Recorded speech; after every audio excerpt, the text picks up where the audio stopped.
अस्सलाम वालेकुम। मैं हूँ काशिफ बशीर। आप देख रहे हैं तौसा बायोलॉजी एकेडमी। तो बेटा, आज से पहले हमने 10 ब्रांचेस बायोलॉजी के डिस्कस किए थे। आज हमारे पास जो रिमेनिंग 5 ब्रांचेस बचे हुए हैं उनको हम डिस्कस कर लेते हैं। आज का जो हमारे पास पहला जो ब्रांच है वो है बेटा हमारे पास एकालॉजी। एकालॉजी क्या है बेटा? एकालॉजी दरअसल ये आप चैप्टर नंबर क्लास 8 में आपका जो पहला चैप्टर है वो एकालॉजी के ऊपर ही है, पूरा डिटेल के साथ है। तो उसमें आप एकालॉजी को डिटेल के साथ पढ़ कर आए हैं कि एकालॉजी क्या है। तो इकोलॉजी बेटा दरअसल क्या है? Ecology the deals with the study of ecosystem. Ecosystem का मुताला करना क्या कहलाता है? इकोलॉजी। तो इकोसिस्टम में क्या होता है बेटा? दो चीज़ें होती है, एक हमारे पास होता है लिविंग, दूसरा हमारे पास क्या होता है? Non living. के ज़िंदा जानदार और बेजान चीज़ें। इकोसिस्टम में दो चीज़ें होती हैं, दो कंपोनेंट्स हैं इकोसिस्टम में।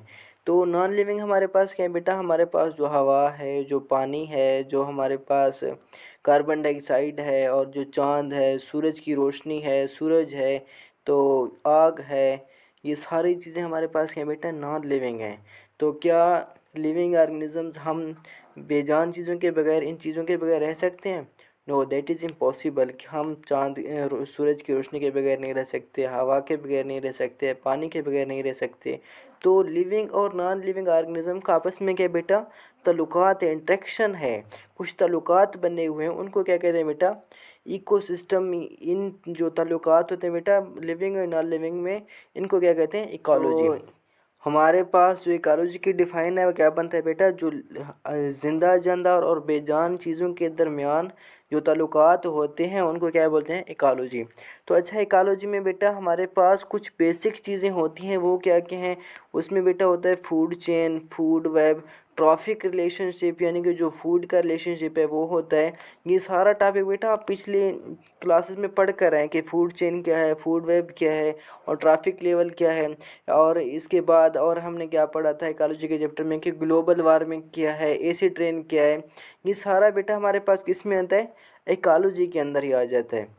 तो हम ये देख लेते हैं कि फूड चेन क्या है। सबसे पहले देख लेते हैं फूड चेन क्या है। तो बेटा हमारे पास जो लिविंग ऑर्गेनिजम्स में हम देख लें तो सबसे पहले क्या प्रोड्यूसर क्या होते हैं बेटा? प्लांट्स होते हैं, जो क्या तैयार करते हैं? हमारे पास फूड्स तैयार करते हैं। कौन से ज़रिए से? सूरज की रोशनी से फोटोसिंथेसिस का प्रोसेस अमल करके हमारे पास खुराक तैयार कर लेते हैं। फिर हमारे पास उस प्रोड्यूसर को, प्लांट्स को कौन खा लेता है बेटा? कंज्यूमर्स खा लेता है। कंज्यूमर हमारे पास क्या होता है बेटा? जो हमारे पास तमाम एनिमल्स होते हैं, जितने भी एनिमल्स होते हैं वो सारे हमारे पास क्या है बेटा? कंज्यूमर्स होते हैं। अच्छा, फिर कंज्यूमर्स जो होते हैं उनको फिर कहाँ पे जाना होता है बेटा? जब डीकम्पोज होते हैं, यानी कि क्या करते हैं? डीकम्पोजर। एक और ब्रांच है हमारे पास डीकम्पोजर। ये इसमें क्या क्या चीज़ होती है बेटा? फंजाई और बैक्टीरिया, ये दो बहन भाई हैं, एक साथ रहते हैं और ये इन चीज़ों की तोड़ फोड़ करते हैं। यानी कि जो हमारे पास जो फूड्स है, प्लांट्स हैं, इनकी भी ये तोड़ फोड़ करते हैं। और इसके साथ साथ हमारे पास जो कंज्यूमर्स हैं वो इनके पास आ जाए, उनकी भी क्या करते हैं? तोड़ फोड़ करते हैं। तो हमारे पास डीकम्पोज़र डिग्रेड कर देना, यानी कि बैक्टीरिया और फंजाई जो हमारे पास प्लांट्स वगैरह या दब जाते हैं ज़मीन के अंदर, उनकी क्या करते हैं? डिकम्पोज कर लेते हैं। इसके बाद है हमारे पास के इकोलॉजी के जो आजकल हमारे पास जो टॉपिक डिस्कस होते हैं बेटा, उसमें जो मेन टॉपिक है वो क्या है? कि हार्टनेस ऑफ द इन्वायरमेंट। कि हमारे पास जो इन्वायरमेंट में जो गर्मी है, यानी कि जो इन्वायरमेंटल पोल्यूशन है का हमें जो सामना होता है, वो सबसे बड़ा टॉपिक है हमारे पास आजकल इकोलॉजी में। आप लोग देख लें कि हमारे पास कौन कौन से इन्वायरमेंटल पोल्यूशन का क्या मतलब है। कि आजकल देख लें कि हमारे पास जो एक तहरीक चली हुई है, एक जो हमारे पास मरीम नवाज़ ने एक कानून पास किया है कि नीट एंड क्लीन पाकिस्तान, साफ़ सुथरा पाकिस्तान। यानी कि रोडों पे जो हमारे पास कचरे वगैरह होते हैं उनको उठा लिया जाता है। और जो हमारे धुआं, सर्दियों में जो धुंध आता है, स्मोग होती है, जो हमारे पास किस वजह से होती है? कि जो भट्ठे होते हैं उनको बंद किया जा रहा है, और सर्दियों से थोड़ा सा पहले उनको बंद किया जाता है। और जो फसलों को आग लगा दी जाती है जिसके धुआं से फिर स्मोग होता है, उनको कंट्रोल किया जा रहा है। तो ये सारा प्रोसेस हम किस में बेटा डिस्कस कर लेते हैं? इकोलॉजी में कर लेते हैं। तो बेटा नेक्स्ट ब्रांच है हमारे पास, दैट इज़ मैरीन बायोलॉजी। तो मैरीन बायोलॉजी में हम किस किस चीज़ की स्टडी करते हैं बेटा? कि वो हमारे पास ऑर्गेनिजम्स, लिविंग ऑर्गेनिजम्स जो कहाँ पे रहते हैं बेटा? समंदर में रहते हैं, सी या ओशियन में। सी किसको बोलते हैं बेटा, कि वो हमारे पास छोटा समंदर, और ओशियन किसको बोलते हैं, कि बड़े समंदर को बोलते हैं। तो हमारे पास जितने भी हमारे पास यानी कि झील्स हैं, दरिया, ये हमारे पास मेरीन बायोलॉजी में नहीं आते, मेरीन वाटर में नहीं आते। मेरीन वाटर में सिर्फ सी और ओशियन आते हैं। और हमारे पास जो झीलें हैं, दरियाएं हैं, नदियां हैं, और हमारे पास जितने भी पानी है, ये तालाब वगैरह, ये सारे हमारे पास किस में आते हैं बेटा, फ्रेश वाटर बायोलॉजी में आते हैं, फ्रेश वाटर में आ जाते हैं। लेकिन जो हमारे पास मेरीन वाटर सिर्फ कौन सा है बेटा, ये एक सी होता है, दूसरा ओशियन। तो मेरीन बायोलॉजी में हम किस चीज़ के बारे में स्टडी करते हैं बेटा, study of life in ocean, के समंदर के पानी के अंदर जो हमारे पास मखलूक रहता है, जो हमारे पास लिविंग ऑर्गेनिजम्स रहते हैं, उनके बारे में स्टडी करना क्या कहलाता है, मेरीन बायोलॉजी। अच्छा, तो समंदर में क्या क्या चीज़ें रहती हैं? समुंदर में सिर्फ शार्क रहते हैं, मछलियाँ रहती हैं? नो बेटा, समुंदर में बहुत सारे हमारे पास लिविंग ऑर्गेनिज्म रहती हैं। बल्कि यूँ कह लें कि हमारे पास लिविंग ऑर्गेनिज्म की ज़्यादातर वैरायटी कहाँ पे रहता है, पानी में ही रहता है। अच्छा, जब ये सारी वैरायटी पानी में, जब हमारे पास लिविंग ऑर्गेनिज्म पानी में रहते हैं, तो उनके क्या करना है, हमने उनकी बायोडाइवर्सिटी भी होती है, उनकी कुछ वैरायटीज़ भी होती है। तो इसके साथ हमने क्या करना है बेटा, न्यू जो स्पीशीज़ हैं, हमने उसको क्या करने हैं, डिस्कवर करने हैं। जैसे हमने पढ़ा था कि हमारे जो एनवायरमेंटल पोल्यूशन है, हमारे माहौल के अंदर जो पोल्यूशन का हमें सामना करना पड़ रहा है, तो क्या है, इसी तरीके से जानवरों को भी वाटर पोल्यूशन का सामना करना पड़ा, जो पानी में रहते हैं। तो जी बेटा, उनको भी वाटर पोल्यूशन का सामना करना पड़ता है। जैसे कि आप लोग देख लें कि किसी के घर के सामने से दरिया बह रही हो, तो उसकी जो पाइपलाइन है, वेस्ट मटेरियल का जो नाली का, वो कहाँ पे जा रहा था, सारा उसी दरिया के अंदर चला जा रहा था। फिर दरिया में क्या होता है बेटा, जो हमारे पास मछलियाँ होती हैं, वो वही पानी पी रहे होते हैं, उनकी वजह से वो क्या हो जाते हैं, वो बीमार हो जाते हैं, फिर वो डेड हो जाते हैं, मर जाते हैं। इसी तरीके से हमारे पास जो समंदर है, समंदर में रहने वाले जो हमारे पास जानवर हैं, उनमें क्या होता है बेटा, जब हमारे पास जितने भी गटर के पानी है, वो हम समंदर में जाने देते हैं, या हमारे पास जितने भी कूड़ा करकट कचरे वगैरह जो होते हैं, आप लोग अक्सर देख लें कि आप समुंदर के किसी किनारे पे जाएँ, सहल पे जाएँ, तो आपको क्या लगता है कि समुंदर का सहल ख़राब लगता है, गंदा कुचैला लगता है। क्यों लगता है, कि हम जो भी चीज़, जो भी बंदा जाता है समुंदर देखने, तो जो भी चीज़ उधर खाता है, तो वो शापर उधर ही डाल कर देता है। और दूसरा हमारे पास ये होता है कि हम हमारे जो सिटी का जो कूड़ा करकट होता है, वो हम उठाकर समुंदर में जाकर गिरा देते हैं। तो इससे हमारे पास बेटा, जो हमारे पास समंदर के अंदर रहने वाले जो हमारे पास ऑर्गेनिजम्स हैं, तो क्या इससे वाटर हमारे पास साफ़ हो रहा है या ख़राब हो रहा है? तो ज़ाहिर सी बात है, ख़राब हो रहा है। जो हमारे पास जो समंदर के रहने वाले एनिमल्स हैं या लिविंग ऑर्गेनिजम्स हैं, जो भी हैं, उनकी ज़िंदगी इनसे मुतासिर होती है। तो जब हमारे पास लिविंग ऑर्गेनिजम्स की ज़िंदगी, जो हमारे पास पानी में रहते हैं, वो मुतासिर हो रहा है, तो जिससे हमारे क्या हो रहा है, फूड चेन मुतासिर होता है। फूड चेन हमारा किस तरीके से मुतासिर होता है, कि जैसे फॉर एग्ज़ाम्पल किसी मछली ने हमारे पास कोई हैवी मेटल खा लिया हो, फिर किसी फिशरी मैन ने उसको पकड़कर मछली को पकड़ा है, और वो मछली फिर किसी बंदे ने खाया है, फिर उसके अंदर ये हमारे पास हैवी मेटल चला गया, फिर उससे हमारे पास जहनी मरीज़ बन गया वो बंदा, या कोई और हमारे पास अटैक हो गया। तो इसी तरीके से हमारे पास क्या हो रहा है बेटा, फूड चेन भी इससे क्या हो रहा है, मुतासिर हो रहा है। तो आपकी बुक ने बेटा एग्जांपल लिखी है कोरल्स का, किसका लिखा है, कोरल्स रीफ। जैसे आप लोग देख लें कि बारबी कार्टून में देख लेते हैं कि आप समुंदर के अंदर जो हमारे पास कलरफुल हमारे पास पहाड़ बन रहे होते हैं, तो बेटा ये रियल में होते हैं। जब आप कभी समुंदर के अंदर चले जाएं, तो आपको ऐसे ही कलरफुल पहाड़ नज़र आते हैं। जो दरअसल हमारे पास जो कोरल है, वो क्या है बेटा, कलरफुल होते हैं, रंग बिरंगे होते हैं, चमकदार होते हैं, कलरफुल होते हैं। तो हमारे पास जो कोरल्स रीफ्स होते हैं, जो उनकी चट्टानें, वो क्या हो जाते हैं, नीचे चट्टान बना लेते हैं पहाड़ के अंदर। तो ये थी हमारे पास बेटा मेरीन बायोलॉजी। तो ये सारा कुछ हम किस में स्टडी करेंगे, और ये कोरल रीफ्स क्या करते हैं बेटा, जो मेरीन, जो हमारे पास समंदर के अंदर रहने वाले लाइफ ऑर्गेनिजम्स हैं, लिविंग ऑर्गेनिजम्स हैं, उनको क्या करते हैं, सपोर्ट करते हैं। तो नेक्स्ट हमारे पास ब्रांच है बेटा, दैट इज़ पैथोलॉजी। नेक्स्ट हमारे पास कौन सा ब्रांच है बेटा, पैथोलॉजी। पैथोलॉजी में हम क्या चीज़ स्टडी करते हैं बेटा, कि कभी आप लोग किसी डॉक्टर के पास गए होंगे, या किसी रोड के ऊपर, या किसी की क्लिनिक पे, तो उसके साथ ही बेटा एक शॉप होती है, तो उसके ऊपर लिखा था पैथोलॉजी। तो हम पैथोलॉजी में क्या करते हैं कि आप लोग देखते हैं कि कभी आप लोगों ने शुगर का टेस्ट करवाया हो या खून का टेस्ट करवाया हो, कोई भी टेस्ट करवाया हो, तो साथ में क्या होता है, पैथोलॉजी लैब होता है। तो हमारे पास आप उस टेस्ट के ऊपर कभी आप देख लें कि उसके ऊपर कोई ना किसी पैथोलॉजी लैब का एड्रेस लिखा होता है। तो इस पैथोलॉजी में हम दरअसल करते क्या हैं, डिज़ीज़ डायग्नोसिस। किस चीज़ करते हैं बेटा, डिज़ीज़ का हम स्टडी करते हैं कि डिज़ीज़ डायग्नोसिस, डिज़ीज़ का यानी कि बीमारी की तशख़ीस करते हैं इसमें। तो हमारे पास जब हम बीमारी की डिज़ीज़ डायग्नोसिस करते हैं यानी उनकी तशख़ीस करते हैं, तो क्या उसकी उससे प्रिवेंशन या उसकी इलाज आसान होता है या मुश्किल हो जाता है?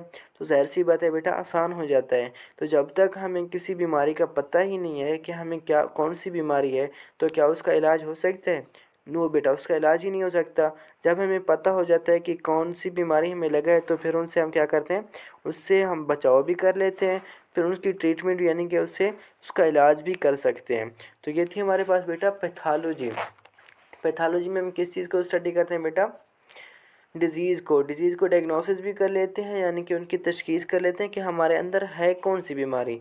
फिर उनकी क्या करते हैं, उनसे जो हमारे पास एहतियाती तदबीर उनसे किस तरीके से बचा जा सकता है वो भी हम पढ़ते हैं, और हमारे पास उसका इलाज है वो भी हम पढ़ लेते हैं। आपकी बुक ने बेटा कैंसर का एग्जांपल लिखा है कि कैंसर हमारे पास क्या होता है, uncontrolled cells, growth of cells, कि हमारे पास जो सेल्स हैं वो अनकंट्रोल खुद ब खुद ही बन रहे होते हैं। तो हमारे पास फॉर एग्जांपल एक हाथ पे हमारे पास सेल अनकंट्रोल हो जाएं, तो वहाँ पे बनते एक रसोली बना लेते हैं, उसको क्या बोलते हैं बेटा, कैंसर। जो हमारे पास जो माहिर होता है यानी कि डिज़ीज़ डायग्नोसिस करने वाला जो बैठा होता है, उसको क्या कहते हैं बेटा, पैथोलॉजिस्ट होता है। वो क्या होता है, पैथोलॉजिस्ट। तो वो बेटा पैथोलॉजिस्ट जो होता है वो दोनों सेल्स लेकर चेक करता है कि नॉर्मल सेल भी एक आम सेल लेता है, एक कैंसर वाला सेल लेता है, तो उनको पता चलता है कि ये नॉर्मल सेल है और ये जो कैंसर वाला है ये अब नॉर्मल सेल है, ये खुद ब खुद बन रहा होता है। तो ये हमारे पास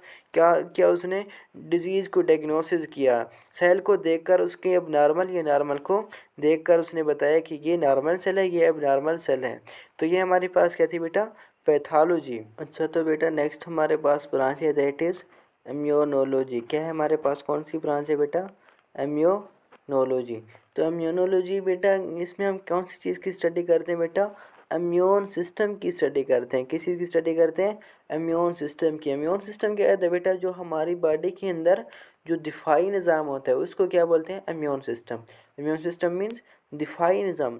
अच्छा, ये दिफाई निज़ाम हमारे बॉडी के कहाँ होता है, हमारी बॉडी के अंदर।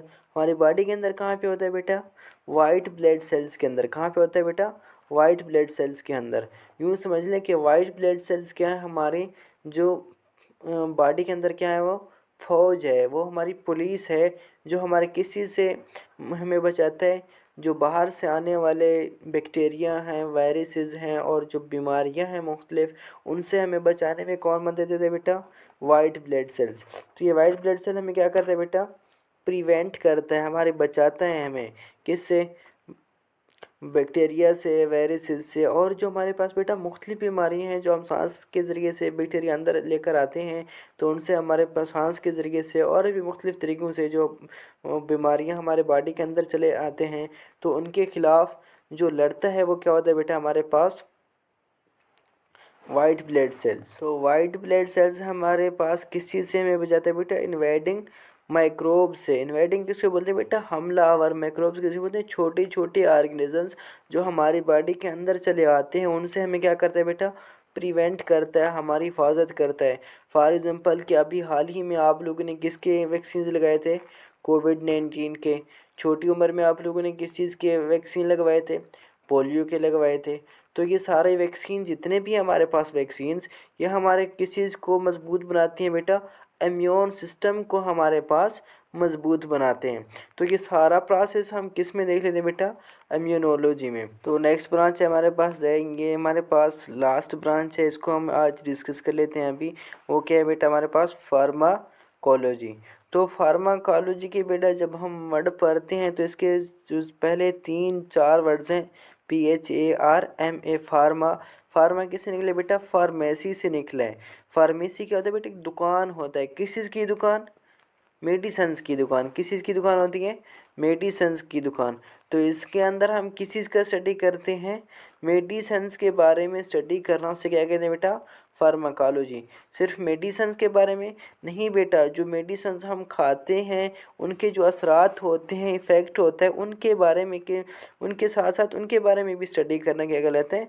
फार्माकोलॉजी। फॉर एग्जांपल आपको सर में दर्द है, आप पैराडॉल खा लेते हैं, इसमें कौन कौन सी चीज़ें बेटा? पैरासीटामोल है, और इसके साथ आप डिस्प्रिन की गोली खा लें, स्प्रिन है, और जो इससे भी आप ज़्यादा खा लें वो मॉर्फिन है, जो नशा वाला अद्वियात में भी आ जाता है। तो बेटा हमारे पास दवाइयाँ बहुत ज़्यादा हैं, एट्सेट्रा कर लेते हैं। जैसे आप लोग खांसी की दवाई पी लें तो इसके बाद कहते हैं कि नींद आने लगती है, इसमें भी नशा वाला अद्वियात मिला देते हैं। तो ये सारा बेटा हमारे पास क्या है? इस सब चीज़ की स्टडी करना किस में होता है बेटा? फार्माकोलॉजी में। सब चीज़ की स्टडी करना किस में होता है?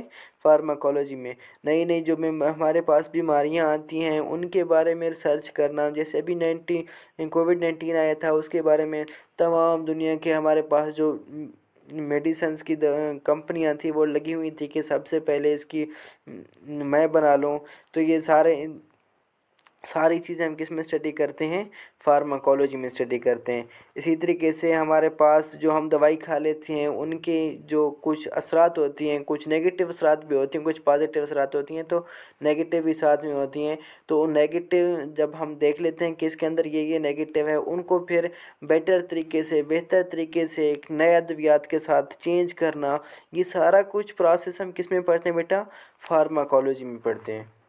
फार्माकोलॉजी में आपकी बुक ने जो एग्जांपल दिया है बेटा, वो हमारे पास उसने किसका एग्जांपल दिया है? एंटीबायोटिक का।